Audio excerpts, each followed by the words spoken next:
November 20th, 1943, dawn. Betio Island, Tarawa Atoll.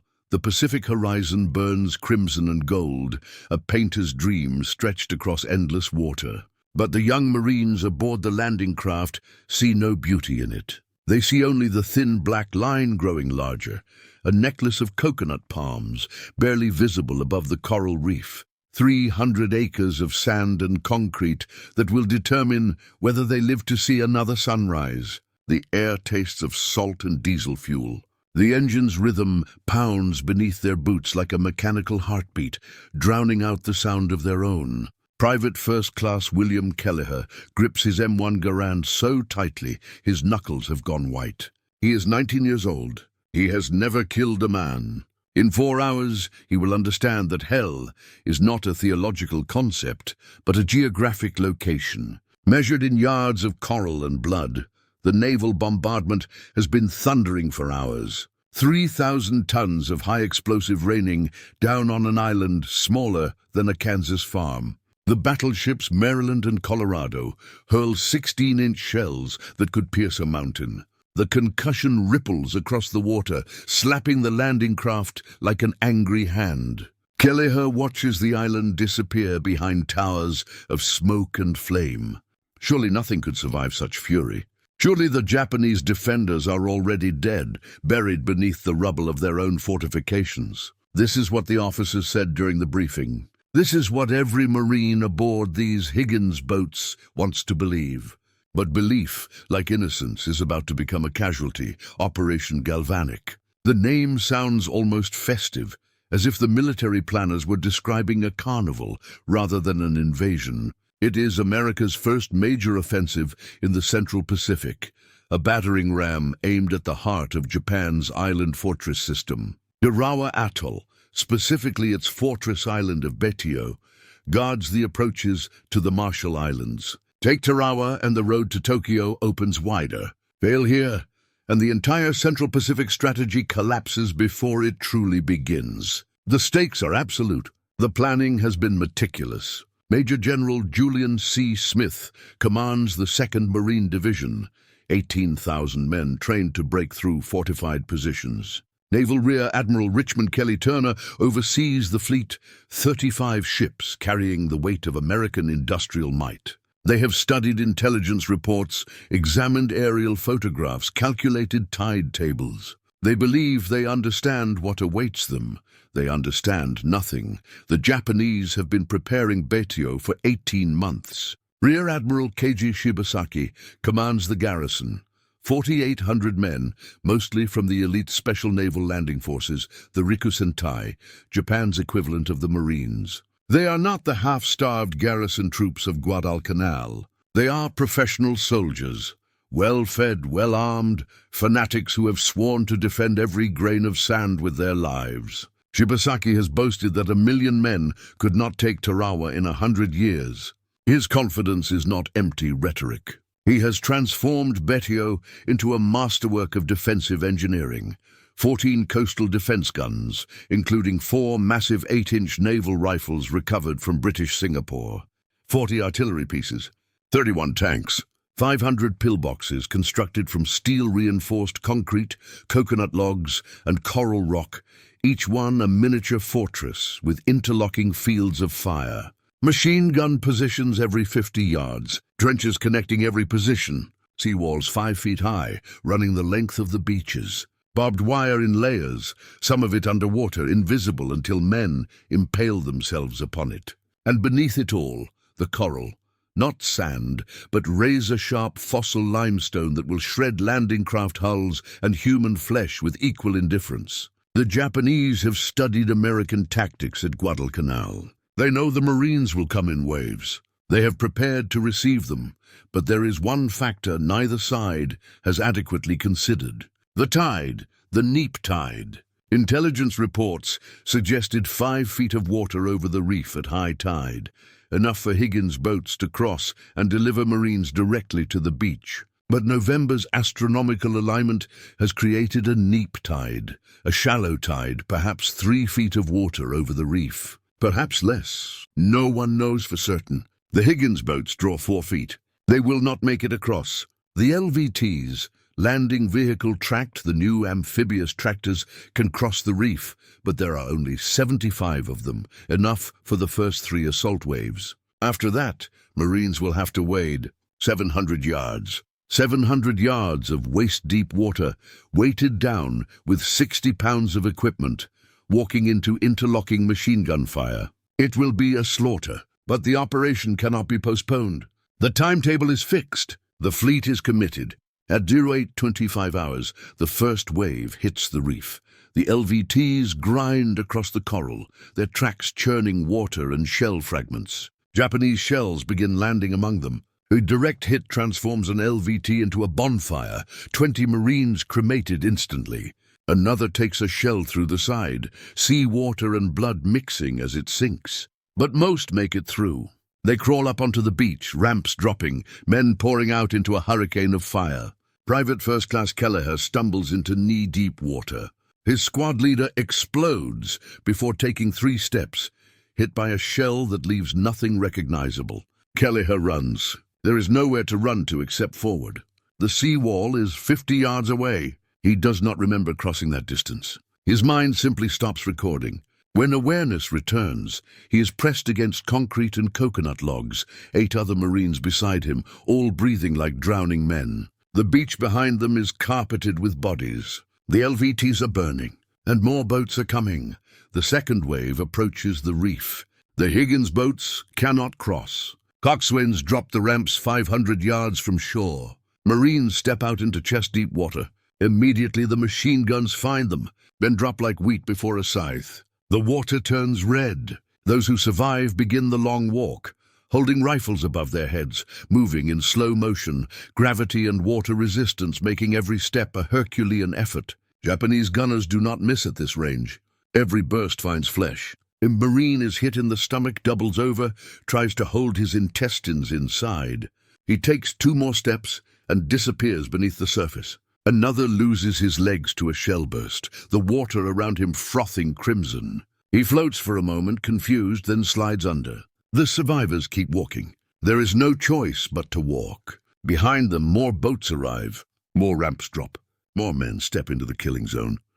This was not how it was supposed to happen. The Marines trained at Camp Pendleton and New Zealand had studied amphibious assault doctrine developed over years of peacetime exercises. They expected naval bombardment to suppress enemy fire. They expected tactical surprise. They expected to fight on land, not in a coral lagoon transformed into an abattoir. They expected casualties, of course. Every military operation incurs casualties, but controlled casualties, acceptable losses, 10% maybe, 15 at most. Not this.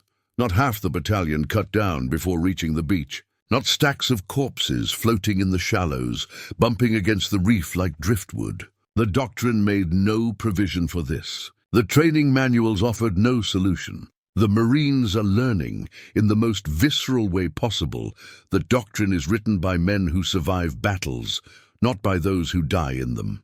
By noon, the situation is catastrophic. 3 battalions have landed.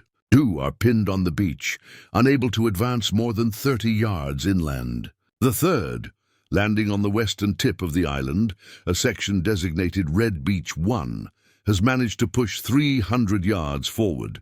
But they are isolated, surrounded on 3 sides. Running low on ammunition, wounded men lie in the open, begging for water, for morphine, for death. Corpsmen who venture out to help them are shot. Japanese snipers have learned to wait for the medic before firing. The seawall that seemed like salvation is actually a trap.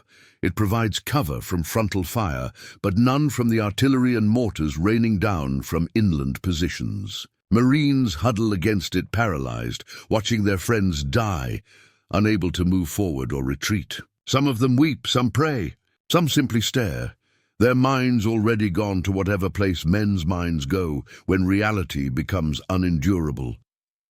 Colonel David Shoup commands the assault. He is a career Marine, a combat veteran, a man who has trained for this moment his entire adult life. He wades ashore through the carnage, establishes his command post in a Japanese bunker 75 yards from the waterline, and attempts to make sense of chaos. Radio communications are failing. Too many radios waterlogged, too many radio men dead. He cannot reach half his units. He cannot get accurate casualty figures. He cannot determine how many men have actually made it ashore.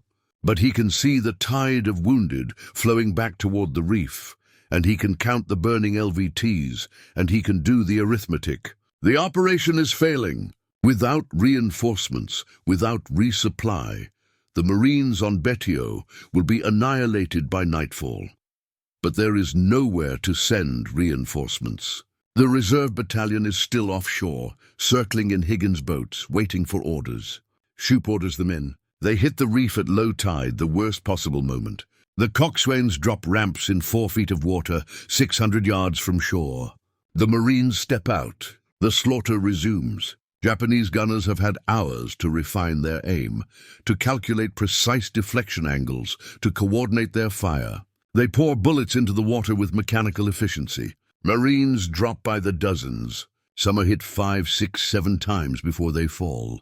The water is so thick with bodies that men stumble over corpses as they wade. A few make it to the beach. Most do not. The tide comes in red nightfalls. The Marines on Betio are clinging to 3 disconnected positions, none deeper than 300 yards, all under constant fire. They have no functioning radios, no heavy weapons that survive the landing, no clear command structure. Shoup estimates 5,000 men ashore. He cannot be certain. Casualties are catastrophic, at least 1,500 dead or wounded in the first 12 hours. The figure is so appalling, he hesitates before transmitting it to General Smith aboard the command ship. When he does, there is a long silence before the response comes back. Hold what you have. Reinforcements at dawn, the Marines dig in. Betio's coral does not permit proper foxholes, so they scrape shallow depressions and pile bodies for cover. The dead provide protection for the living. It is obscene and necessary. Japanese infiltration teams probe the lines all night, testing for weak points. Small firefights erupt in the darkness, muzzle flashes, grenade blasts, screaming in 2 languages. A Marine private shoots his own sergeant in the confusion, then weeps over the body, until a corpsman drags him away. Another Marine, concussed by a shell burst, wanders into Japanese lines and is bayoneted. His cries last for hours. No one can reach him. They listen until he stops. Some will hear those cries in their sleep for decades. Morning comes like a benediction. The Marines have held, barely. Shoup reorganizes his forces, consolidates positions, prepares for the breakout. Fresh troops land, including the 8th Marines, who wade ashore over a carpet of yesterday's dead. The tide of battle begins to turn. Engineers land with flamethrowers and satchel charges, tools specifically designed for destroying fortified positions. They burn the Japanese out of their bunkers systematically, pillbox by pillbox, using tactics learned only through yesterday's failures. Tanks finally make it ashore, their armor providing cover and mobile firepower. Slowly, agonizingly, the Marines push inland. The Japanese fight with suicidal determination. They do not surrender. Every pillbox must be reduced individually. Every trench must be cleared with grenades and bayonets. The process is industrial in its brutality. Explosive, flame, bullets, repeat. Marines become craftsmen of destruction, learning efficiency through repetition. A bazooka team knocks out the firing slit. Infantry rushes forward to suppress survivors. Flamethrower operator pours fire through the opening. Engineers place satchel charges at structural weak points. Detonation, move to the next position. It takes 10 minutes to destroy a pillbox that took weeks to build. Betio has 500 pillboxes. By the second night, the Marines control half the island. The Japanese have been pushed into a shrinking perimeter on the eastern tail. Admiral Shibasaki is dead, killed by naval gunfire the first day. His command structure has disintegrated, but his men continue fighting. They launch a banzai charge after midnight, 300 men screaming "Banzai!" and Marines die as they rush American lines. It is suicide. Interlocking machine gun fire cuts them down in windrows. In the morning, the bodies lie stacked 3 and 4 deep. A few wounded survivors attempt to detonate grenades beneath themselves rather than face capture. Some succeed. Those who do not are bayoneted as a mercy. The third day is mop-up operations. Marines clear the remaining positions, bury the dead, tend the wounded. The butcher's bill is tallied. The 2nd Marine Division has suffered 3,407 casualties, 1,009 Marines killed, 2,101 wounded, 297 missing, presumed dead. In 76 hours of combat, nearly 20% of the assault force has become a casualty. By comparison, the Marines at Guadalcanal fought for 6 months and lost 1,600 men. Tarawa has compressed 6 months of dying into 3 days. It is the highest casualty rate relative to forces engaged and time in combat in the entire history of the United States Marine Corps. The Japanese losses are absolute. Of the 4,036-man garrison, only 17 Japanese soldiers and 129 Korean laborers survived to become prisoners. The rest are dead. Every officer, every NCO, every soldier who swore to defend Betio, they have kept their oath. Shibasaki promised the island could not be taken. He was wrong, but only barely. A competent counterattack on the first night might have driven the Marines into the sea. A larger garrison, another 1,000 men, might have made the island impregnable. But numbers and timing are what they are. Tarawa falls. The Central Pacific offensive continues. And the Marines learn. Private First Class William Kelleher survives. He walks off Betio with a shrapnel wound in his thigh, a Purple Heart, and memories that will corrode his sleep for the rest of his life. He will marry, father 3 children, work 30 years at a factory in Pennsylvania, and never speak of Tarawa except once to a grandson. Shortly before his death in 1987, "We walked through water the color of rust," he will say. "I thought it was coral sediment. It wasn't. We walked through blood. For 700 yards, we walked through blood. And when we reached the beach, we found out the enemy wasn't dead. The enemy was waiting. Everything they told us was wrong. Everything. This is the lesson of Tarawa, though it will take time for military planners to fully absorb it. Amphibious assault is not merely difficult. It is a consummate test of planning, coordination, equipment, and courage, where small failures cascade into catastrophe. The doctrine that worked in training will not work in combat until it is written in blood. The naval bombardment was insufficient. 3 hours of fire, no matter how heavy, cannot destroy hardened positions. The intelligence was inadequate. Estimating water depth from aerial photographs is guesswork. The equipment was insufficient.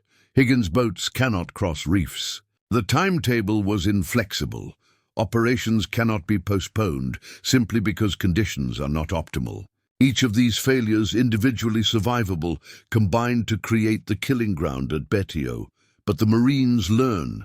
They demand longer bombardments. They develop better reconnaissance techniques, sending underwater demolition teams to survey reefs and beaches before the assault. They procure more LVTs. If 75 are not enough, build 500. They train radio men in waterproofing techniques. They design new flamethrowers with greater range. They practice bunker reduction tactics until they become instinctive. Every subsequent landing, Kwajalein, Saipan, Guam, Peleliu, Iwo Jima, Okinawa, benefits from lessons paid for with marine blood on Betio's coral. The casualty rates, though still horrific, decline. Tarawa is 97 casualties per 1,000 Marines engaged.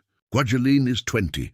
Saipan is 48. The learning curve is written in lives saved, yet there is something else learned at Tarawa, something less tangible, but equally significant. The Japanese believed their fortifications were impregnable. They believed American soldiers were soft, that they would break under sustained fire, that they lacked the spiritual strength to endure what Betio would inflict upon them. Admiral Shibasaki was not alone in this assessment.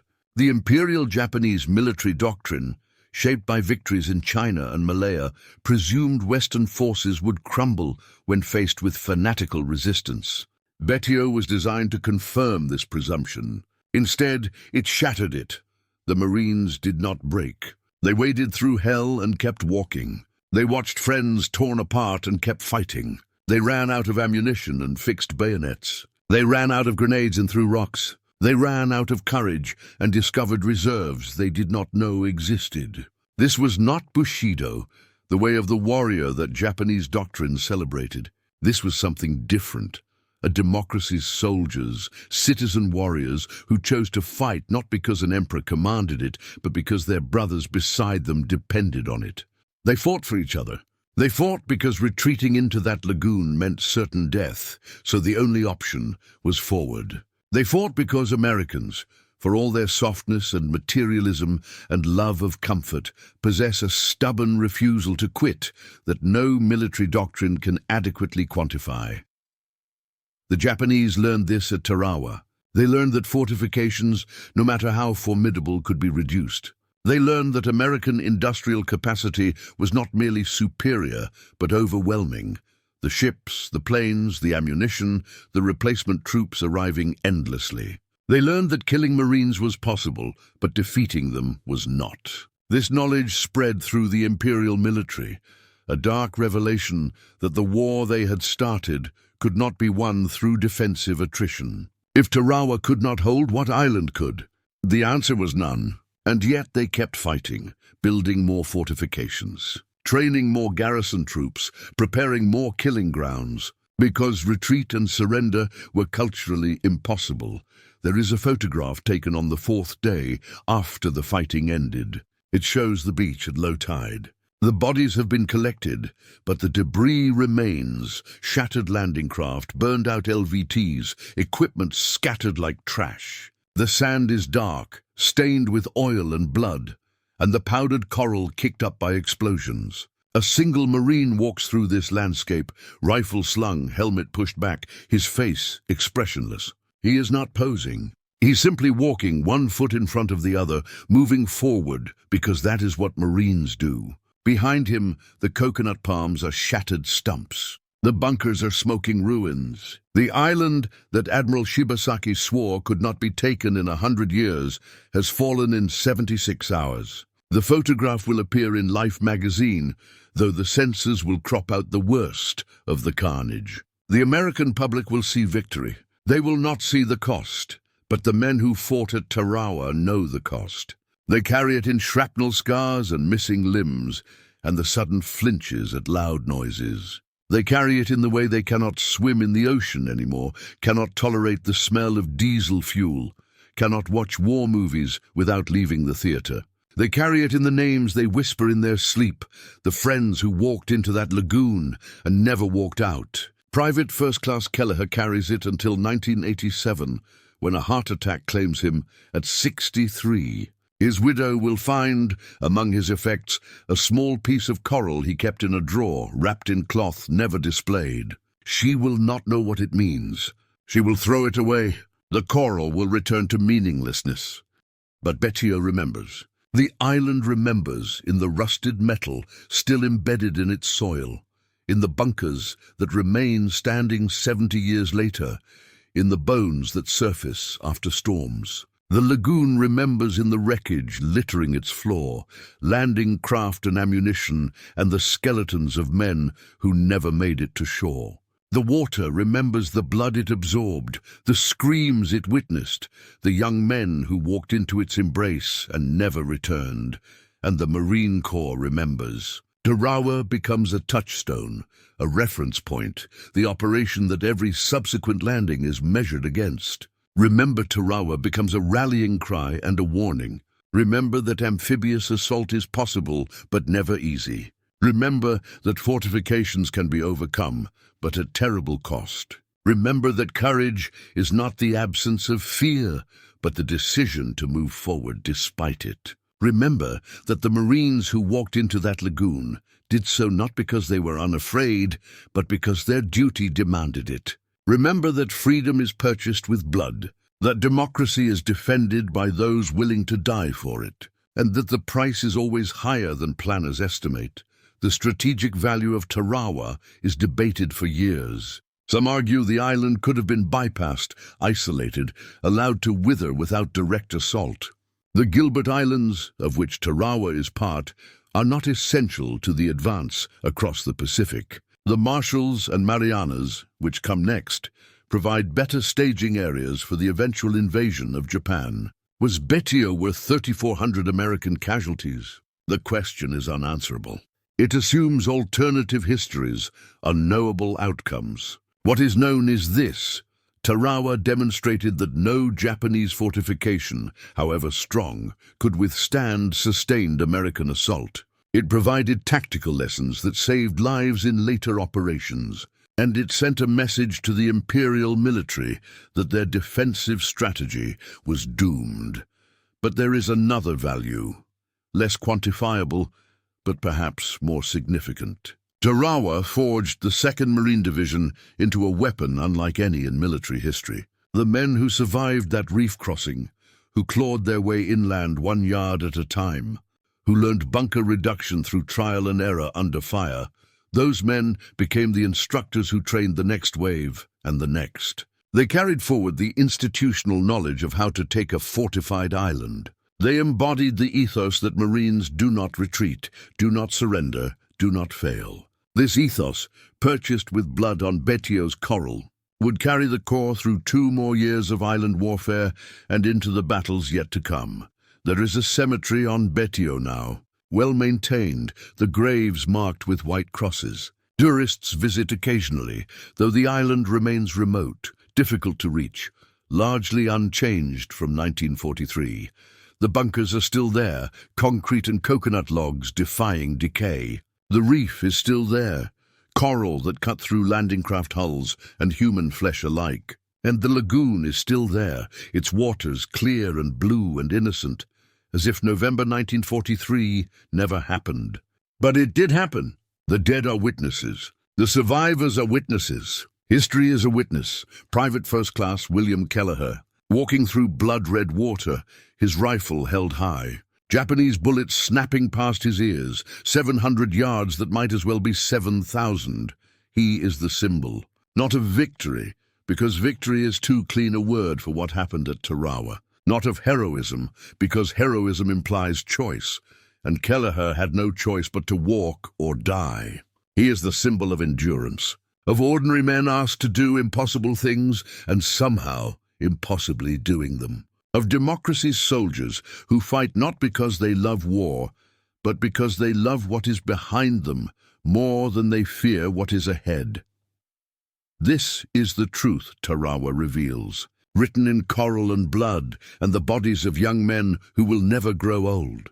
Freedom is not an abstraction. Democracy is not a given. They are maintained by those willing to walk through fire, or in this case, through a killing ground of water and steel, knowing they may not survive, but walking nonetheless. The Japanese at Betio expected Americans to break. They were wrong, and that error, that miscalculation about the nature of free men fighting for a cause they believe in, is perhaps the ultimate lesson of November 1943. The sun sets on Betio as it rises, painting the lagoon in crimson and gold. The coconut palms sway. The waves lap against the reef. The island is at peace. But beneath the peace lies the memory of those 3 days when hell came to 300 acres of coral and sand. When 19-year-old boys waded through water that ran red. When an entire generation learned that the cost of freedom is paid in increments of agony. And when the Marine Corps learned lessons that would echo through every battle to come. Tarawa. The name itself becomes a poem, a prayer, a warning, a promise. Remember Tarawa. Remember the men who walked into the lagoon. Remember what they gave. Remember why. And never forget that victory, when it comes at such a price, is not a triumph to celebrate but a tragedy to honor, a debt we can never fully repay. A reminder that the liberties we enjoy were purchased by others, in a place most of us will never see, in a moment most of us cannot imagine, with a courage most of us will never need to summon. Tarawa stands as testament. The coral remembers. The water remembers. We must remember too,